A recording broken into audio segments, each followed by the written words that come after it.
Faire sa veille, anticiper, communiquer, évoluer, changer. Pas toujours simple dans notre quotidien professionnel RH. J'entends encore trop souvent, mais on n'a jamais fait comme ça. Cela m'a donné envie de nous aider et à voir notre métier RH différemment. Bienvenue donc dans On n'a jamais fait comme ça, le podcast de ceux et celles qui font avancer la profession ressources humaines, de ceux et celles qui nous proposent, à nous RH, des solutions pratiques et concrètes. Je suis Florent Le Tourneur, fondateur de We Feel Good, agence marque employeur et communication RH. Merci d'avance de votre fidélité. Si ça n'est pas encore fait, abonnez-vous pour ne pas rater les prochains épisodes. J'espère d'ailleurs que cet épisode ouvrira pour vous le champ des possibles et vous donnera envie de faire bouger les lignes RH dans votre entreprise. C'est parti et bonne écoute. Hello à toutes et à tous et bienvenue pour ce nouvel épisode de On n'a jamais fait comme ça. Alors aujourd'hui, je suis ravi d'être reçu par Benjamin Brion. Bonjour Benjamin. Bonjour Florent. Merci de ton accueil. Benjamin, tu es le cofondateur de Moodwork que tu as créé depuis 2018. Tu nous accueilles aujourd'hui dans tes chouettes locaux à 2 pas du boulevard Haussmann, dans le quartier Opéra. Tout à fait. Plutôt central, bien situé, franchement agréable.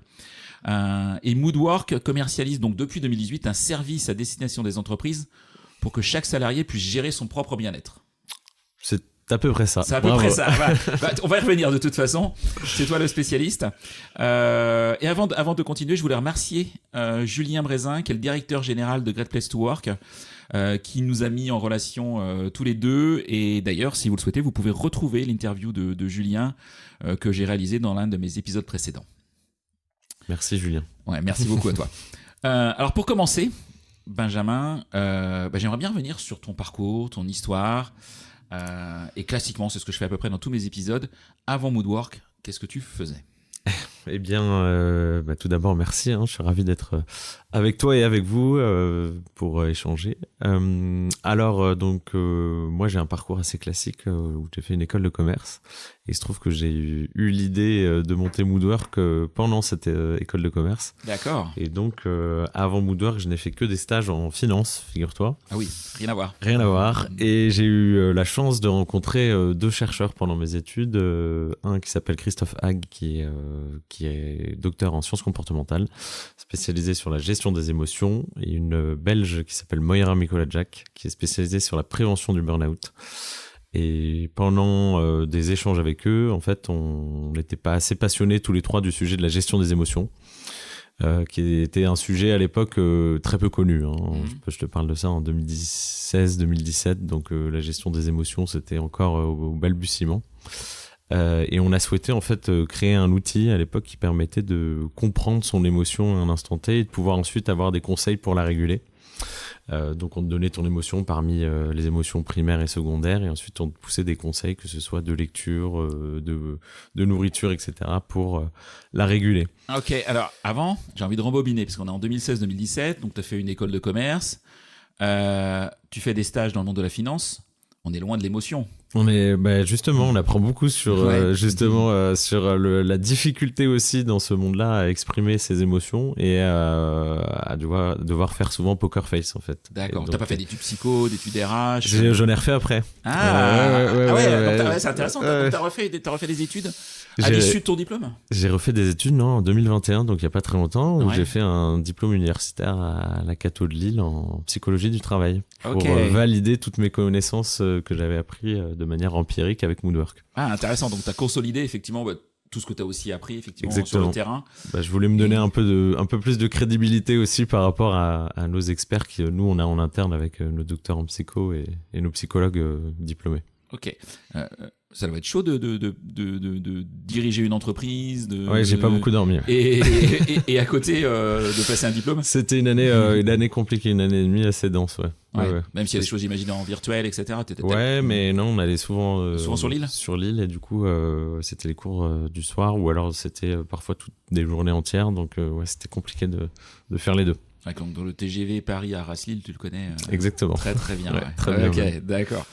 Donc alors on vient effectivement à cette rencontre avec tes futurs associés. Exactement, ce sont mes associés aujourd'hui, avec aussi un 4e qui s'appelle Léopold Denis. Et donc on a créé en 2017 une première application qui s'appelle Dr Mood. Ok. et non Dr Good comme Simès, mais Dr Mood, qui a été, écoute, classée en 2017 la première app la plus téléchargée sur la santé en France. Waouh. Qui permettait du coup de détecter son émotion à l'instant T, avec un petit docteur qui a une effigie très marrante. Application gratuite. Donc on n'a généré aucun revenu avec cette application. Vous vous êtes fait plaisir. Bon, pas on s'est fait plaisir. Mais vous avez appris beaucoup, j'imagine. Ouais. Et on a validé en fait aussi une appétence en fait des personnes sur le sujet. Et fort de cette expérience, on a voulu en fait l'adapter. C'était au départ notre idée au monde du travail pour former les managers notamment à comprendre les émotions, donc inter et intra, donc les émotions d'autrui et aussi les siennes. Et en fait, petit à petit, en construisant notre outil, on s'est rendu compte qu'on pouvait pas parler que des émotions et que très vite, on était obligé de dériver sur d'autres sujets, donc sur la gestion du stress, sur l'équilibre vie pro-vie perso. Et donc, en fait, tout ce qui englobe la santé mentale et plus largement la qualité de vie au travail. Et c'est comme ça qu'est né Moodwork, avec vraiment la volonté d'accompagner les salariés dans leur quotidien, dans leur démarche de santé mentale et de bien-être au travail. Ok. Concrètement, Moodwork, je peux l'utiliser quand je suis salarié. Est-ce que mon entreprise doit l'avoir racheté avant? Comment est-ce que ça fonctionne effectivement pour que tout à chacun puisse bénéficier? Et on viendra après sur ce que propose Moodwork. Ouais. Concrètement, là, on passe par les entreprises, parce que l'idée, c'est de venir proposer Moodwork dans la politique de qualité de vie au travail ou de prévention des risques psychosociaux des entreprises. Donc, Moodwork vient être une brique sur le volet individuel et donc proposer aux collaborateurs de pouvoir agir sur leur situation aussi en toute indépendance du management. Donc oui, nos clients sont principalement les RH et les DRH. Nos utilisateurs sont finalement tous les salariés dans une entreprise, sachant qu'en plus, on adapte notre outil au métier. Donc on a créé différentes versions de Moodwork pour notamment les employés de bureau, les ouvriers techniciens, le personnel soignant dans les hôpitaux. Et là, on commence à travailler notamment sur une version pour la fonction publique territoriale. Voilà. Est-ce qu'il y a une version pour les managers? Oui, il y a une version pour les managers et même pour les membres du COMEX. Ok. Est-ce qu'il y a une version pour les RH? Il y a une version pour les RH également. Oui. Tu as pensé à la fonction RH. Oui, qui en a grand besoin depuis le Covid, qui a beaucoup souffert de la période du Covid et qui continue à souffrir. Donc, on pensait qu'il y aurait un peu de répit pour la fonction RH et on voit que pas du tout en fait. Et comment vous arrivez à personnaliser? C'est vraiment lié à un profil ou est-ce qu'il y a un outil d'IA qui détecte mon profil et qui, selon mes habitudes, mon fonctionnement, va me proposer telle ou telle Non, chose? C'est vraiment sur du déclaratif et ensuite on a des outils d'auto-évaluation qui sont adaptés par métier et qui te permettent ensuite de bien comprendre tes besoins, tes attentes et aussi tes problématiques que tu pourras résoudre ensuite. Et de les personnaliser par rapport à mon contexte. Et les personnaliser exactement par rapport à ton contexte, mais aussi au contexte de l'entreprise. C'est aussi hyper important. Ok, alors tout à l'heure, dans l'intro, j'ai mal pitché Moodwork, en tout état de cause. Donc je me suis pris un petit taquet, mais si tu pouvais effectivement repitcher Moodwork et nous expliquer concrètement le sujet et puis le sous-jacent, parce que j'ai pas mal de questions autour de ça, autour de la santé mentale. Bien sûr.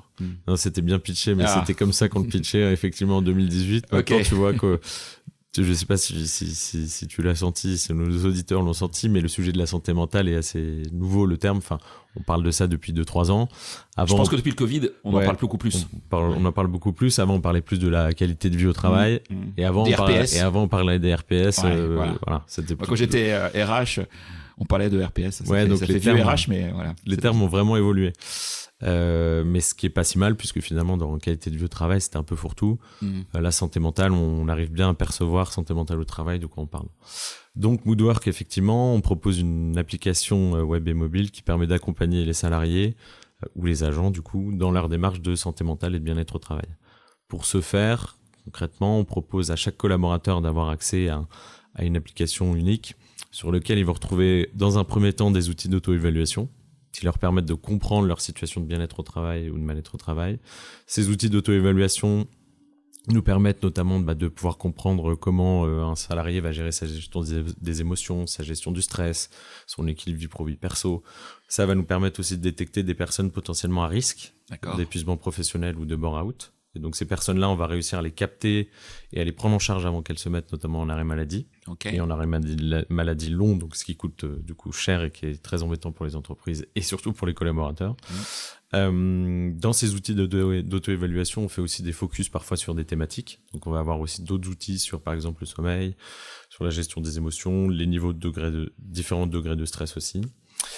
Et ensuite, dans le deuxième outil qu'on propose, on va proposer des outils d'apprentissage et d'e-learning, où là, en fonction de ton profil et en fonction des différentes réponses que tu auras apportées aux outils d'auto-évaluation, on va te pousser différents parcours d'e-learning avec des tutoriels vidéo à suivre, des exercices de mise en situation, des fiches à consulter, des podcasts à écouter, aussi des conférences à suivre. On crée tout le contenu en interne avec notre pôle recherche, puisque tous les outils sont créés en interne avec nos docteurs en psychologie et en sciences comportementales. Et on va traiter de plus d'une centaine de thématiques qui vont vraiment du développement personnel jusqu'à la prévention des herpès.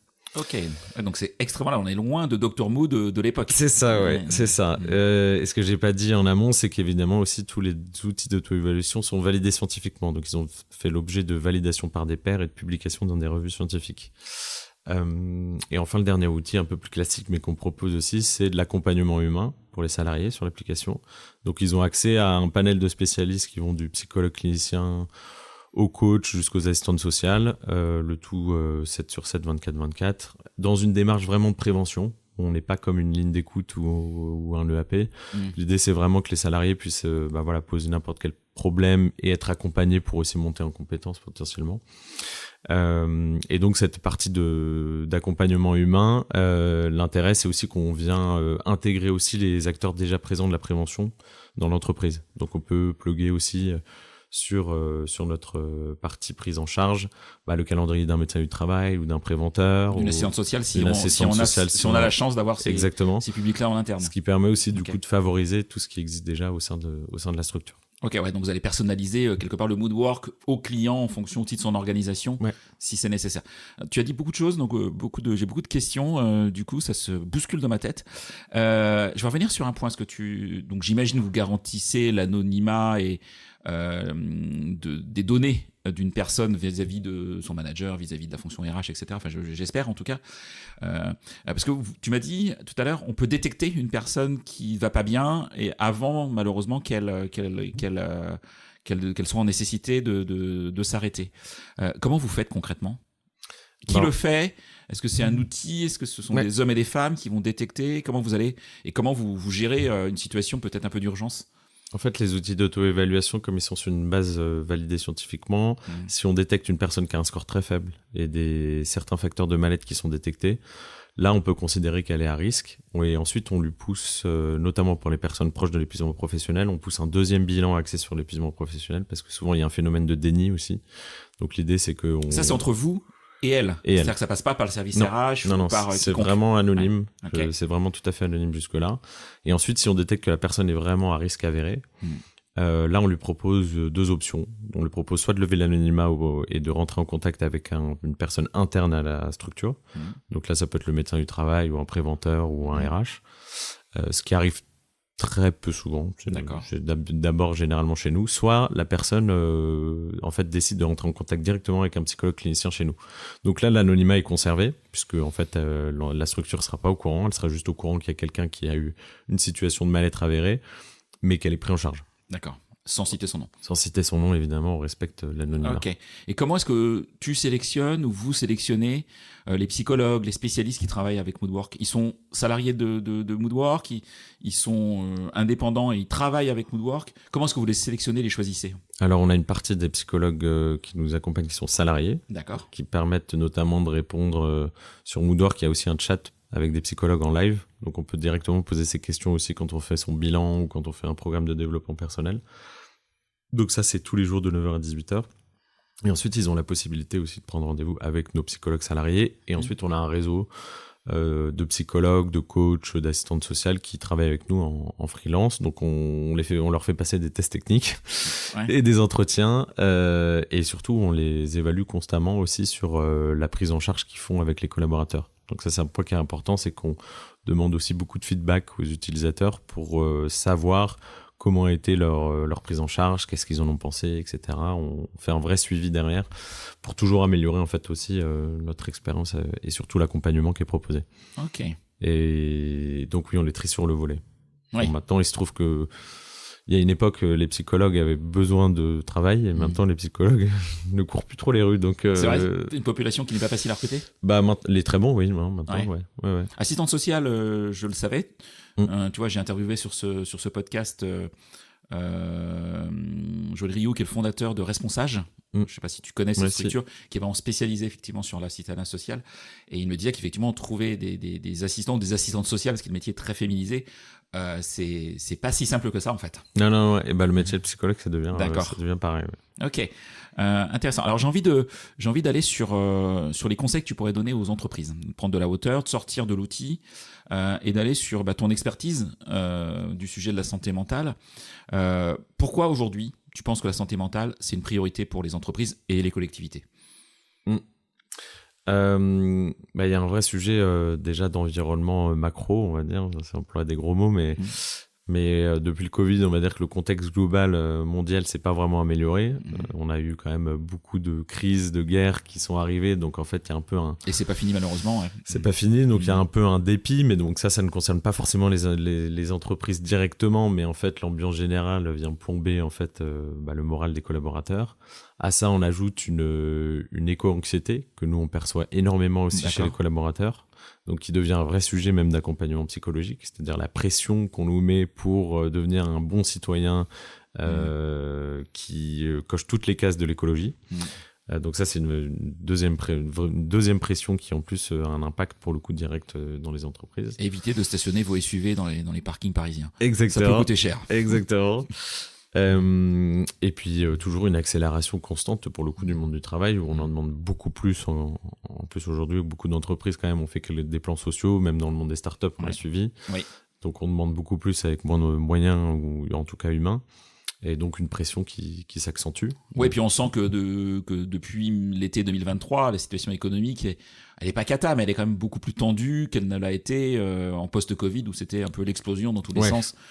À cause de plein de sujets. Effectivement, il faut pas suivre l'indice du CAC. Mais c'est dans l'ambiance. Alors globale, on enregistre le CAC qui est au plus haut, mais c'est pas forcément représentatif du PIB, malheureusement. C'est ça. Exactement, pas du tout représentatif même. Et on perçoit vraiment ce mal-être notamment du coup qui a un impact directement sur finalement la performance des collaborateurs, ce qui est du coup en fait le sujet principal des entreprises. Pourquoi elles investissent finalement dans la santé mentale, c'est pour rendre et permettre à leurs collaborateurs d'être toujours performants, pas toujours plus performants, mais d'être performants et surtout d'être motivés pour venir au travail, de faire bien leurs tâches qui leur sont demandées.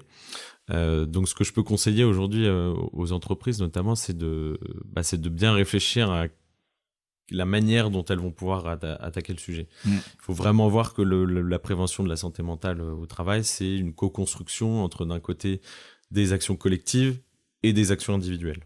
Et surtout ne pas lésiner l'un ou l'autre. Pourquoi je dis ça? Parce que parfois on a des entreprises qui viennent nous voir qui disent on va mettre Moodwork en place, c'est génial, mais qui du coup se dédouanent totalement sur le plan collectif. Donc Moodwork va résoudre tous mes problèmes. Va résoudre tous mes problèmes, mais en plus comme c'est les salariés qui le prennent en main, nous managers ou RH, on peut se cacher derrière. Donc ça c'est déjà arrivé. Autant vous dire que ça n'a pas marché du tout, donc on l'a pas mis en place. Il faut peut-être même d'ailleurs encore plus d'implication de la fonction RH, des représentants du personnel aussi probablement sur ces sujets de santé mentale. En tout cas, l'outil va aider, mais l'outil n'est pas une solution magique. Enfin, comme tous les outils d'ailleurs, dans tous les sujets RH que je peux voir, il n'y a pas d'outil magique sur tel ou tel sujet. L'outil vient vraiment compléter une démarche existante, mais une démarche aussi, on va dire, qui part déjà de l'organisation. Il faut déjà avoir des fondements sains. Qui est volontariste. Un collectif aussi qui fonctionne. Quand je dis collectif qui fonctionne, c'est au moins où le dialogue est possible entre la direction, les managers, les organisations syndicales et les collaborateurs, et où il y a la volonté de changer et de mettre en place des choses pour accompagner les salariés. Donc effectivement, bien penser à cette co-construction entre les actions collectives et individuelles, et derrière ne pas faire tout trop vite. C'est-à-dire qu'effectivement, nous on a des entreprises qui viennent nous voir parfois, mais qui sont finalement pas matures encore. D'accord. Donc ça veut dire que tu es capable de refuser un client du coup?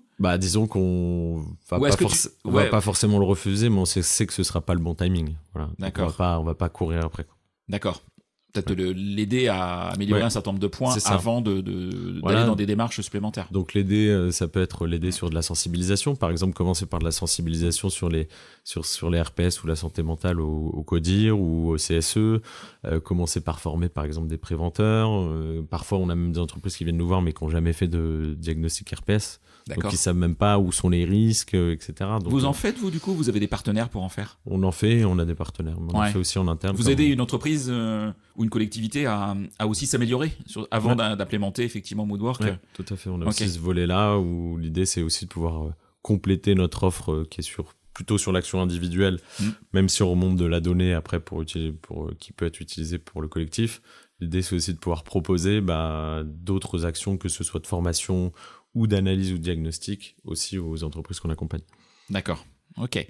Quel rôle aujourd'hui les managers et les leaders, on va dire, dans une entreprise jouent dans la promotion de la santé mentale au travail? Parce qu'on a parlé de la fonction RH, qu'elle doit être volontariste avec les partenaires sociaux, etc. Mais les managers, et je dirais les managers au sens large, parce que des managers, il y en a plein. Hein. Si, j'imagine vous accompagnez des entreprises industrielles, entre des managers qui sont au siège ou des managers qui sont dans les usines, des fois loin du siège.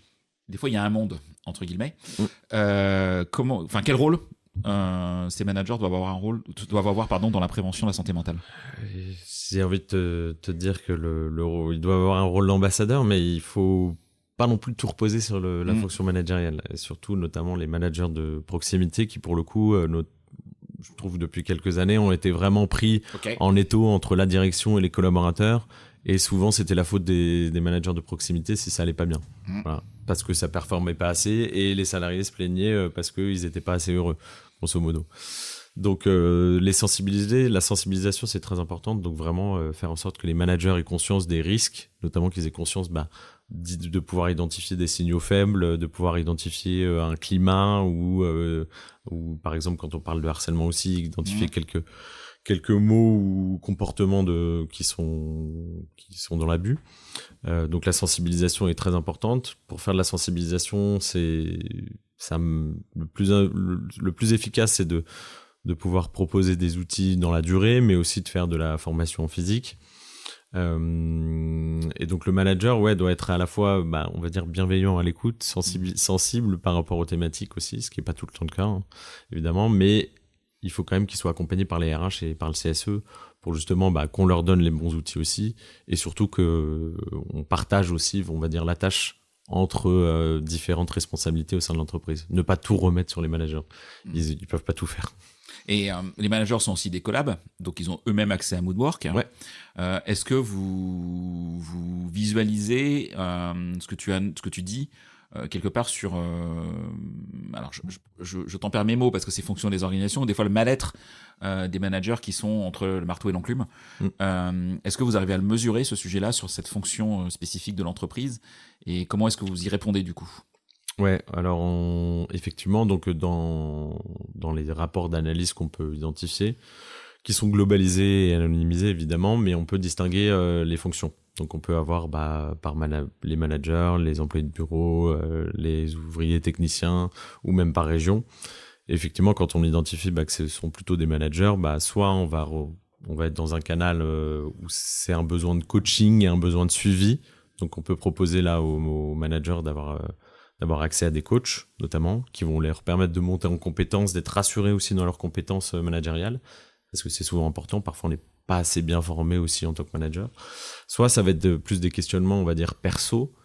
Et donc là, l'idée, c'est aussi de pouvoir rediriger vers des psychologues du travail sur, par exemple, de la gestion du stress, de la gestion des tâches, de l'organisation, ou ça peut être aussi de la cohésion d'équipe. Donc voilà, essayer d'avoir un vrai accompagnement et un suivi humain derrière. C'est pourquoi d'ailleurs dans l'accompagnement humain, tu vois, on a un accompagnement illimité. Si un manager souhaite être accompagné, il peut avoir une séance de coaching toutes les semaines s'il le souhaite, toute l'année. D'accord. Ouais, ce qui permet d'être dans un vrai travail de fond et de pouvoir du coup s'améliorer en continu aussi pour les personnes qui souhaitent être suivies. Ce qui est gratuit pour lui, ouais, en tant que salarié. Du coup, c'est l'entreprise, j'imagine, qui finance tout ça. Exactement. Ok. Donc c'est un vrai plus. C'est un vrai plus, effectivement. Pour la marque employeur, mais donc pour la fidélisation aussi des collaborateurs. Ouais, et c'est clair, ça montre un engagement aussi de l'employeur vis-à-vis de ses collabs. Donc quand on sait qu'une heure de coaching, c'est entre 100 et 150 euros l'heure, c'est pas rien. Ouais, donc c'est pas rien. Depuis le Covid, on a pas mal de changements dans notre manière de voir le métier. On a reparlé de sens au travail, on a parlé de rééquilibre vie privée, vie professionnelle, de télétravail ou de travail hybride. Est-ce que tu penses, si on zoome sur ce sujet du télétravail d'ailleurs, je parle pas du full remote, je parle vraiment du télétravail. Full remote est plus marginal, pour moi. Maintenant, ouais. On est plus effectivement sur du hybride. Comment est-ce que le télétravail a affecté la santé mentale des employés ? Grand sujet. Est-ce que tu penses que ça a affecté la santé mentale des employés ? Déjà, ça a forcément affecté la santé mentale à partir du Covid, puisqu'on a eu un changement de cadre de travail, puisqu'on s'est retrouvé qui était soudain, là. On s'est retrouvé d'aller au bureau tous les jours à plus y aller du tout. Donc on a pris du coup, forcément, en tant qu'être humain, on s'est mis à avoir de nouvelles habitudes et qu'ensuite on a dû redéconstruire parce qu'on a essayé de faire un entre-deux. Donc au départ, c'était, et même pour chez nous, tu vois, au départ, c'était un peu comme on le souhaitait. Donc il n'y avait pas forcément de règles en plus au départ. Donc il y en avait qui venaient, il y a des salariés qui venaient jamais au bureau ou d'autres qui venaient tout le temps. Donc un peu une entreprise à deux vitesses. Et je pense qu'il y a plein d'entreprises pour lesquelles c'était le cas, d'avoir du coup des collaborateurs qui venaient jamais sur les lieux physiques de l'entreprise et donc qu'on voyait jamais. Et d'autres derrière qui venaient tout le temps et donc qui créaient une cohésion d'équipe ensemble. Donc vraiment une entreprise à deux vitesses. Donc ça, pour le coup, énorme impact en termes de santé, de sécurité, de cohésion. Plein de problèmes aussi en termes de responsabilité de l'employeur. Qu'est-ce qu'on fait si le collaborateur est en mouvement constant en fait et qu'il se balade tout autour de la France et qu'il est censé être en télétravail chez lui à son domicile. Enfin voilà, donc il y a eu plein de questions. On a vu la législation changer aussi. Et je pense qu'aujourd'hui, on perçoit pas encore tous les aspects négatifs que ça a eu de pas savoir où on était. On a besoin en tant que collaborateur, même être humain, c'est avoir un cadre un peu fixe de temps en temps.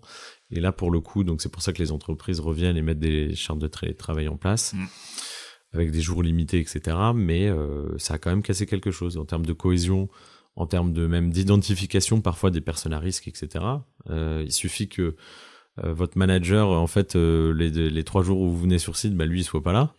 En fait, et puis si c'est son rôle aussi de détecter des signaux faibles, et puis d'échanger avec vous, et puis de savoir comment vous allez, etc. En fait, ça se fait pas. Et puis c'est pas en faisant une visio d'une demi-heure que ça va se régler. Donc non, c'est aussi, ça participe peut-être aussi à l'augmentation justement du nombre d'arrêts maladie et justement à la dégradation de la santé mentale globale qu'on peut voir aujourd'hui. Et là en 2024, avec les données que vous avez entreprise par entreprise, est-ce que vous voyez des écarts entre je dirais de mesures de la santé mentale entre des entreprises qui ne font pas du tout de télétravail, des entreprises qui sont par exemple full remote, des entreprises qui sont en hybride non réglementé, on va dire, où c'est un petit peu chacun fait sa vie, ou et à contrario dans la situation dont tu parlais, des hybrides qui sont un peu plus organisés, structurés. Est-ce que tu vois des écarts tu peux me citer des noms, mais t'es pas obligé forcément là-dessus. Mais voilà. On va pas. Je pense que je reviendrai sur le podcast pour te donner les indicateurs parce que justement on les a jamais comparés ni mesurés. Ça peut être intéressant, on regardera, mais parce qu'on n'a pas forcément tout le temps toutes les infos. D'accord. Par contre, ce qu'on peut constater, c'est que on a des facteurs effectivement de bien-être ou de mal-être différents entre, par exemple, une entreprise où les gens sont sur site tous les jours de production ou dans les usines, etc. Ou VS des entreprises dans les services où là il y a plus de télétravail, où il y a plus d'itinérants, etc. Notamment sur l'équilibre les facteurs sur l'équilibre vie pro vie perso, sur la gestion du stress, sur l'anxiété, sur le sentiment d'être seul aussi. Il y a aussi souvent ce sentiment entre guillemets d'abandon, quoi. Et à contrario, on voit vraiment dans les facteurs de bien-être sur les entreprises qui du coup ont des collaborateurs qui sont là tous les jours, le sentiment de cohésion et donc d'appartenance aussi. d'appartenance à une culture. On a souvent ce facteur de bien-être qui ressort et qui ressort plus du tout chez les autres entreprises. Notamment quand on pose la question, est-ce que vous vous associez à la culture de l'entreprise? Est-ce que vous vous associez au projet de l'entreprise? Ça, c'est des facteurs qui, du coup, sont plus du tout présents. Okay. Ce qui est grave, du coup, c'est clair. Si on souhaite embarquer des collaborateurs dans un temps long et avoir le moins de turnover possible. Et je t'ai parlé, effectivement, mesure de l'impact des initiatives de santé mentale. Aujourd'hui, comment est-ce que les entreprises ou les collectivités peuvent mesurer l'impact des initiatives de santé mentale qu'elles mettent en place? Alors, est-ce que Moodwork peut aider, ou indépendamment de Moodwork, il y a d'autres solutions? Enfin, comment est-ce qu'on peut mesurer et se dire, ok, je suis sur la bonne voie, je m'améliore, j'ai des trucs à travailler, etc. Bah ouais, je pense que la mesure est importante. Donc effectivement, que ce soit via des enquêtes annuelles ou que ce soit via des outils comme nous on propose d'auto-évaluation qui permettent d'avoir une mesure un peu constante de l'état de bien-être des collaborateurs, ça c'est important. Nous, en tout cas, on le propose aux entreprises. Et comme on leur fait des rapports un peu trimestriels, ils peuvent avoir une vision de l'évolution aussi du niveau de bien-être et des facteurs de bien-être et de mal-être. Nous, ce qu'on essaie de mettre en avant aussi, c'est le nombre, par exemple, de personnes à risque détectées qui ont été pris en charge aussi, puisque ça, on peut mettre directement un ROI derrière, puisque on sait qu'on a évité tant d'arrêts maladie longs parce qu'on a identifié ces personnes-là à risque. Et après, nous, en interne, on a fait une mesure d'impact sur ça, c'est un peu un scoop puisqu'on l'a pas encore sorti, mais sur des utilisateurs de Moodwork vs des non-utilisateurs. Oui. Et tu vois, notamment, on voyait que 63% des utilisateurs de Moodwork voient leur niveau de bien-être augmenter au bout de 6 mois. D'accord. Donc, c'est assez important. Okay. Et on a une diminution très nette de plus de 10% des personnes, du risque d'être en épuisement professionnel des utilisateurs vs non-utilisateurs. Donc, comme quoi, tout ça pour dire que mettre en fait des actions en place a un impact sur les salariés. Et je pense qu'il faut aussi après récolter du feedback de la part des collaborateurs, c'est-à-dire de quelle manière ils ont utilisé les outils, est-ce que ça leur a été utile et à quel niveau sur le plan pro, perso, et puis bien identifier aussi quelles étaient les problématiques. C'est pour ça que nous on les remonte aussi aux entreprises, parce que si in fine en fait c'est une majorité de problèmes aussi personnels, il faut aussi peut-être arrêter il faut dédramatiser aussi en entreprise et pas dire que tout vient de la faute de la structure. Et donc peut-être mettre en place d'autres actions qui vont du coup permettre aux collaborateurs sur le plan personnel de pouvoir s'améliorer. Tout à fait, ouais. Parce qu'il peut y avoir des éléments très exogènes à l'entreprise en fait qui amènent des fois un mal-être. Enfin voilà, c'est fini le temps où tes problèmes tu les laisses à la porte de l'usine. Tout à fait. Ça n'existe pas. Et nous on voit que beaucoup de nos échanges aujourd'hui avec nos spécialistes sont aussi sur des sujets perso. Ouais. Ok.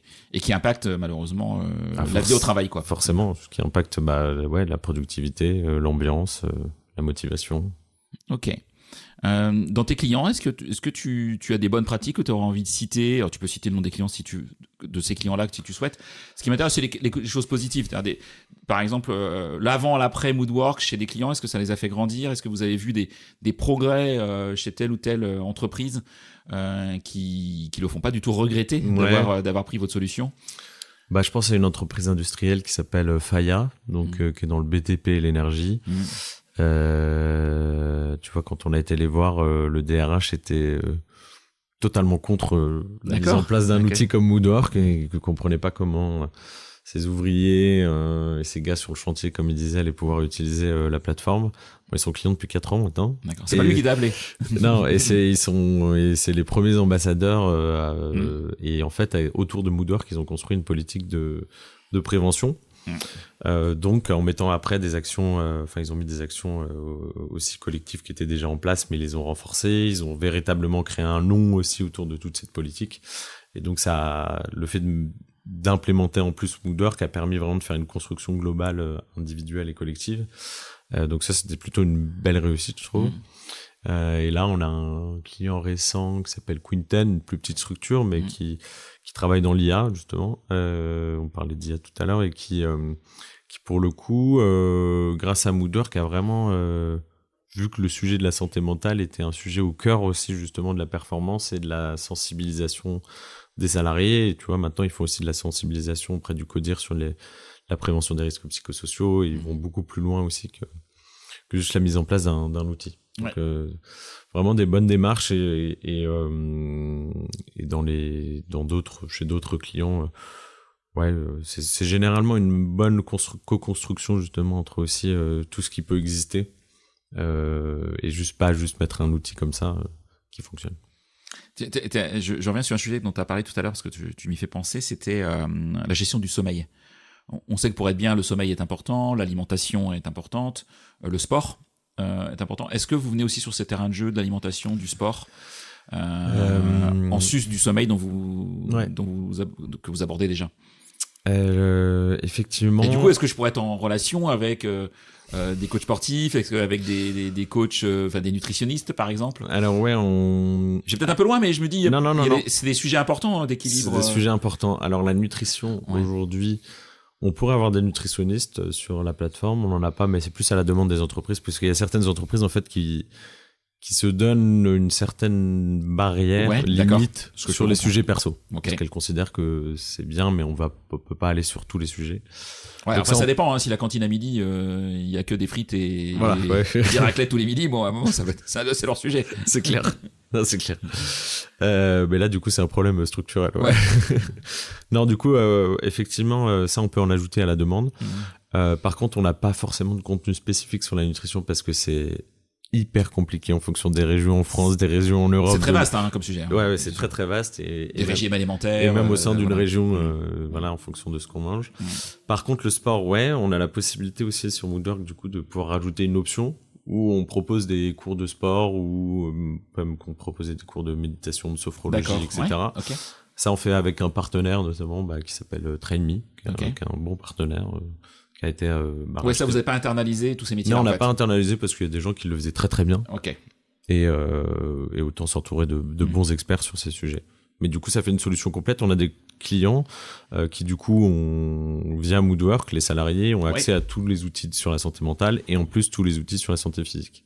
Donc c'est assez intéressant. C'est assez complet. C'est intéressant parce que du coup, tout est centralisé via Moodwork. Ça permet d'avoir qu'une seule aussi application. Et du coup d'avoir qu'un seul nom en tête pour les collaborateurs quand ils pensent bien-être ou bien-être au travail, ils vont directement sur Moodwork. Ok. On a parlé de situations un petit peu plus compliquées tout à l'heure, effectivement, de détecter des personnes qui malheureusement vont pas bien, voire qui s'arrêtent. Comment est-ce que quel conseil tu donnerais à une entreprise pour soutenir les salariés qui ont dû s'arrêter un temps assez long, des fois par un burn-out par exemple, et qui reviennent au travail? Comment est-ce que tu vois les choses sur ce point, et est-ce que vous, du coup, ces publics, ces salariés qui ont eu, ou ces agents qui ont eu ces difficultés, vous les avez tracés et du coup vous avez un programme peut-être adapté à leur retour? Je sais pas, peut-être que je vais trop loin dans ma vision de ce qu'on pourrait faire. Pas du tout, pas du tout. C'est le cas. Le seul problème qu'on a avec les arrêts longs, c'est que normalement le droit du travail impose que le salarié n'ait plus aucun contact avec quoi que ce soit de l'entreprise. On est d'accord. Et que du coup il n'ait plus accès à Moodwork. D'accord. Donc ce qui est un peu un problème parce que justement un accès à Moodwork et un accès aux psychologues et au suivi de Moodwork leur permet justement de pouvoir. Mais c'est-à-dire que vous bloquez l'accès à Moodwork si je suis en arrêt maladie? C'est les entreprises qui souhaitent le bloquer pour pas avoir de problème juridique derrière. Donc nous ce qu'on arrive à. C'est un peu dommage là pour ce qui est dommage. Donc nous on arrive à détourner où en fait ils ont peut-être plus accès à la plateforme mais par contre ils ont toujours accès aux psychologues avec qui ils étaient en suivi, ce qui permet d'avoir un suivi un peu dans le temps long. Et qui permet justement de préparer le retour au travail. Donc nous, ce qu'on propose et ce qu'on met vraiment en avant pour ces personnes-là, c'est vraiment d'avoir un suivi physique, un accompagnement humain. Et donc de pouvoir vraiment en parler, de pouvoir lever l'appréhension, de pouvoir parler de l'après, de pouvoir être suivi même peut-être 2 fois par semaine au départ par un spécialiste sur le sujet. Pour pouvoir se décharger et aussi avoir des bons conseils et avoir un soutien. En fait, oui, souvent quand on vient, il y a du temps partiel thérapeutique souvent, donc il y a aussi une période où on reprend le travail petit à petit, on va dire. Mais du coup, intéressant d'avoir tout le temps, d'avoir la même personne qui nous suit du coup. Bien sûr. Parce que du coup, on peut aussi mettre en avant les améliorations, mettre en avant du coup les différentes choses qui permettent aussi aux collaborateurs de se ressentir bien. Parce qu'il y a aussi un grand vide pour ces personnes-là quand elles reviennent au travail, c'est la confrontation au regard des autres aussi, au fait de voir que l'entreprise a avancé et que tous les projets ont avancé, mais que lui n'était pas là forcément. Donc l'idée, c'est aussi vraiment de pouvoir rassurer la personne. Ok. Le temps tourne. Je vais devenir sur la dernière partie de notre échange. Comment tu vois évoluer le sujet de la santé mentale au travail? Alors, c'est pas facile comme question, hein. Non. Tu n'es pas Madame Irma, moi non plus. Non, ouais. Mais tu as des signaux faibles, tu détectes des choses, des besoins, des questions peut-être de tes clients. Malheureusement, aujourd'hui, la situation va pas forcément très bien. Ce qui est assez bizarre, c'est que les entreprises n'ont pas forcément les budgets pour s'occuper du sujet vraiment comme il faudrait, puisque comme on a parlé du contexte économique au tout départ, donc il y a certaines entreprises qui peuvent vraiment pas le faire. Après, nous, on a assez en tout cas, je perçois la prise en charge de la santé mentale au travail aujourd'hui de cette manière, c'est avec une collaboration avec les mutuelles ou les assurances. Oui. Qui jusqu'aujourd'hui étaient quand même beaucoup dans le curatif, en tout cas dans payer des soins à des gens qui n'allaient pas bien, ou payer les arrêts maladie des collaborateurs, les supporter. Aujourd'hui, on constate quand même que les mutuelles se sont un peu réveillées sur ces sujets-là. Je pense au groupe Vif, par exemple, que je connais bien, qui est plutôt actif sur ces sujets-là, par exemple. Tu fais bien parler de groupe Vif. Alors, on n'a pas préparé, honnêtement, parce que les gens vont dire, c'est piloté, ce podcast est sponsorisé par le groupe Vif, c'est sponsorisé par personne. Mais, d'accord, ouais. Parce que je les trouve assez actifs, en tout cas, moi, dans leur... c'est sur leur feuille de route, effectivement. D'accord. Et nous, on a signé un partenariat de distribution justement avec eux sur le sujet de la santé mentale. Donc, ils ont testé plusieurs solutions. Ils nous ont sélectionné pour accompagner justement leurs entreprises clientes et leurs mutuelles en interne sur ce sujet de la santé mentale. Mais comme quoi, leur objectif est vraiment à la fois de diversifier leurs services pour se différencier des autres mutuelles et des autres offres, mais aussi de venir de plus en plus sur la prévention pour justement essayer de limiter les risques avant qu'ils arrivent et faire en sorte aussi, pour eux, l'objectif est aussi de réduire des coûts. Mais surtout, voilà. Mais la prévention a peut-être un coût, mais peut-être un coût moindre que de soigner les conséquences, malheureusement, quoi. Tout à fait. Donc, ok, donc ça c'est un sujet que tu vois et du coup, est-ce que Moodwork va continuer à évoluer sur tous ces sujets ou offrir d'autres aspects liés au bien-être au travail? Écoute, oui, on étend nous aussi, comme je te disais, pas mal notre scope aussi à des sujets plus perso. Donc, on essaie d'inclure des sujets sur la parentalité, des sujets sur le couple, parfois aussi. L'idée étant de aussi se rapprocher de sujets perso qu'on peut déceler. Nous, on continue à améliorer, notamment avec des programmes de développement personnel aussi toujours plus poussés, qui comprennent encore plus la problématique et la situation des salariés. Et s'inclure aussi de plus en plus dans les politiques RH globales. Donc nous aussi, notre objectif, c'est de pouvoir, par exemple, la donnée qu'on a, pouvoir la lier aux outils SIRH et pouvoir faire des liens de corrélation avec l'absentéisme, avec dans telle ou telle équipe le turnover, etc. Donc l'objectif, in fine, d'arriver à un peu une solution globale sur tous les sujets, où on vient certes accompagner l'individu, mais aussi proposer des solutions au collectif, avec aussi de la donnée en fonction de l'usage qu'il y aurait eu sur Moodwork. D'accord. C'est multilingue, Moodwork? En français et en anglais aujourd'hui. D'accord. Et l'accompagnement humain est en beaucoup d'autres langues, mais en tout cas la plateforme en tant que telle, ouais. Oui, parce que je pense à des DRH qui effectivement ont des entreprises, peuvent être français, mais on peut avoir des filiales à l'étranger et se disent oui, je l'ai implémenté sur mes usines françaises et j'ai une usine en Espagne par exemple. Ce serait dommage de pas l'inclure. Donc pour l'instant, c'est plutôt français-anglais. C'est plutôt français-anglais, possibilité de faire dans d'autres langues, mais il y a toujours une adaptation aussi culturelle. C'est pareil.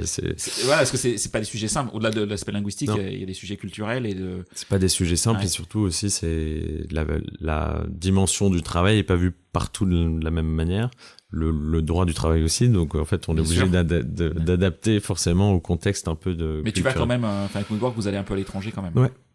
Okay. On va un peu, on est présent en Belgique, en Suisse, dans des filiales aussi à l'étranger. On était pas mal aussi aux États-Unis dans certaines filiales où on utilisait l'anglais.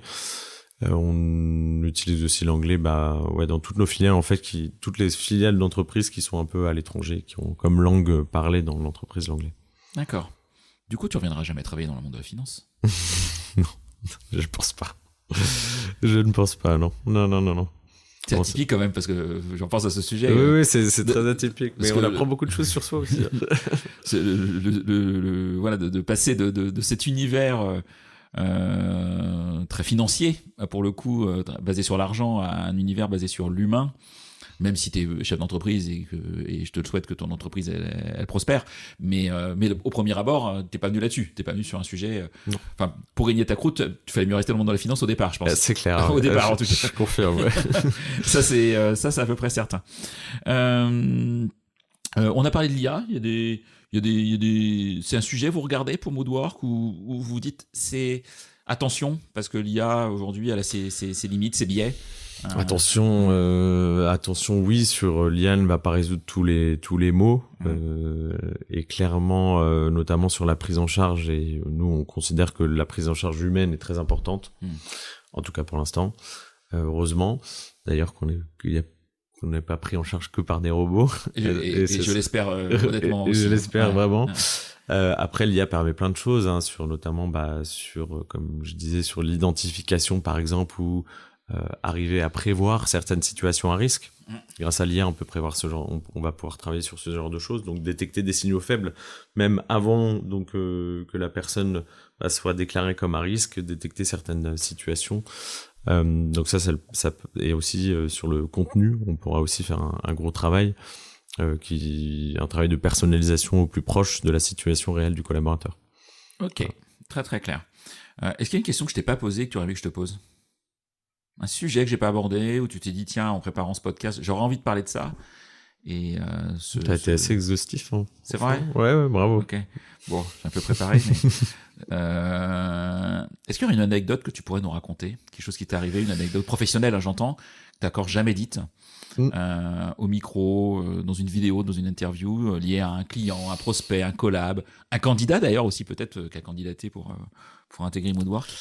Ça va concerner, écoute, mon premier rendez-vous commercial quand on avait créé donc la plateforme Moodwork. Donc à l'époque, imagine-toi, on crée une plateforme pour accompagner les salariés dans leur démarche de santé mentale en 2018. Autant dire qu'on n'avait pas beaucoup de prise, quoi. Les gens comprenaient pas vraiment ce qu'on faisait. Le téléphone sonnait pas beaucoup. Non, ça sonnait pas beaucoup. Donc, écoute, au départ, ça passe par des mises en relation. Bien sûr. Donc, un de mes investisseurs nous met en relation avec une entreprise dans l'énergie. On a la chance de rencontrer directement là, c'était une femme PDG du groupe avec son DRH. Donc, un rendez-vous quand même aujourd'hui. On paye cher pour pouvoir le faire. Majeur. Et là, dans le rendez-vous, en fait, elle commence à nous parler, etc. Et on notait sur notre feuille avec mon associé, on était mince. Elle parle de CHSCT. Qu'est-ce que c'est CHSCT ? Merde, elle parle des OS. Qu'est-ce que c'est les OS ? Et donc, on s'en est ressorti avec tous les acronymes, en fait, du monde des RH. Que tu connaissais pas très bien. Qu'on aurait dû connaître et qu'on connaissait absolument pas. Du coup, on s'est dit, avant de refaire des rendez-vous commerciaux, on va un peu se renseigner sur comment ça fonctionne en interne dans les grandes entreprises. Donc, on est un peu passé pour des bêtas, mais finalement, on a signé ce client. Donc, et on les a signés. L'histoire est bien finie, mais au départ, on a eu un peu une petite goutte, vraiment. Parce que surtout les acronymes et surtout l'organisation aussi un peu du monde de qui fait quoi, qui a le pouvoir. On se rendait pas compte aussi de l'impact des organisations syndicales sur ces sujets de bien-être au travail, où nous, on pensait que c'était plus un côté revendication, vent debout ou autre, ou défense en fait des droits des salariés, mais pas forcément sur le bien-être directement. Voilà, donc c'était assez marrant quand même. Donc en fait c'est une bonne école RH en fait. C'est une très bonne école RH, et c'est pour ça qu'après je suis retourné sur les bancs de la fac. Tu pourrais finir des RH en fait. Ouais. Est-ce que j'aurais la patience ? Je sais pas. Peut-être si. Est-ce que tu aurais des personnes que tu me conseillerais d'inviter sur ce podcast qui peuvent être comme toi des hommes ou des femmes fondateurs d'une solution RH ou des hommes et des femmes qui sont au sein de la fonction RH et que tu trouves intéressant, inspirant? Alors écoute, on a un nouveau client d'une entreprise qui s'appelle Benebono, qui fait de la récupération de légumes moches pour en fait éviter le gaspillage. Je te conseille leur DRH qui s'appelle Christelle, qui est en plus très influente dans le monde des RH et qui est très intéressante et que tu devrais du coup interviewer. Alors je te confirme qu'elle est prévue sur ce podcast. Elle n'est pas interviewée à l'heure où je te parle, mais l'interview est planifiée. Pas magnifique. Ouais. Effectivement, tu n'es pas le premier à me la conseiller et je la suis aussi sur LinkedIn. C'est vraiment une chouette femme. En tout cas, voilà, moi j'ai hâte d'échanger avec elle. Je mettrai de toute façon son profil LinkedIn dans le résumé de l'épisode pour les personnes qui veulent déjà s'intéresser à elle. Si tu n'as jamais exploré la santé physique avec le sport, Train Me, c'est assez intéressant avec son fondateur Gatien, qui en plus a une histoire assez intéressante puisqu'ils sont fait racheter par Decathlon. Ah oui, donc une vision un peu holistique du sport. Où il va te parler à la fois des équipements jusqu'aux cours dans les entreprises. Donc, je pense que ça peut être intéressant. Ok, merci pour ces deux idées que je trouve hyper intéressantes. Est-ce que tu écoutes des podcasts, toi ? Eh ben, écoute, j'ai pas beaucoup le temps d'écouter des podcasts. Je passe plus mon temps à lire. Ouais. Donc, qu'est-ce que t'aimes lire si t'es moins podcast ? Je lis tout, mais qu'est-ce que j'ai lu en ce moment d'inspirant Tu lis pas que des bouquins sur les entrepreneurs alors et la santé mentale ? Pas du tout. Okay. Mais tu vois là en ce moment, on peut considérer que c'est un entrepreneur. En ce moment, je lis Napoléon de Max Gallo, tu vois, qui est en 4 volumes de 4 ou 500 pages. Donc tu n'as pas le temps d'écouter les podcasts, mais tu as le temps de lire des livres. Il faut quand même des milliers de pages. Ouais, mais ça aère plus l'esprit, je trouve, que l'imagination. Ça, c'est ton moment off, en fait. C'est mon moment off. Ouais. Les podcasts, effectivement, j'en écoutais pas mal quand je faisais plus de la route. Ouais. Et maintenant, comme je suis à Paris, je fais moins de route. Et non, je recommande quand même ce livre sur Napoléon, qui, même pour les entrepreneurs, est très intéressant, puisque on voit la résilience et la force de cet homme qui a gouverné la France un jour. Bon, merci pour cette suggestion. Si on a envie de te contacter, Benjamin... rien de plus simple sur LinkedIn. Hein. Ouais, Benjamin Brion, on peut te contacter. Benjamin Brion. Tu réponds. Je réponds avec plaisir. T'es un gars bien éduqué et qui répond à tout le monde. Si vous n'avez pas LinkedIn, benjamin@boudoir.com. Ça marche aussi. Ça marche aussi. Merci beaucoup, Benjamin, pour Florent, pour ton invitation, ton expertise et tous tes conseils aussi que tu as pu donner. Merci à tout le monde, à bientôt. Merci, à bientôt. C'est terminé pour ce bel épisode. Merci de l'avoir suivi en entier. Pour ne pas rater le prochain, d'ailleurs je prépare plein de chouettes entretiens pour ces prochaines semaines, abonnez-vous à On n'a jamais fait comme ça. C'est le bouton Sweep sur Apple Podcast ou s'abonner simplement sur Spotify. N'hésitez pas également à mettre 5 étoiles si vous avez apprécié ce podcast et à me contacter via LinkedIn pour tout commentaire ou toute suggestion d'invité. À bientôt.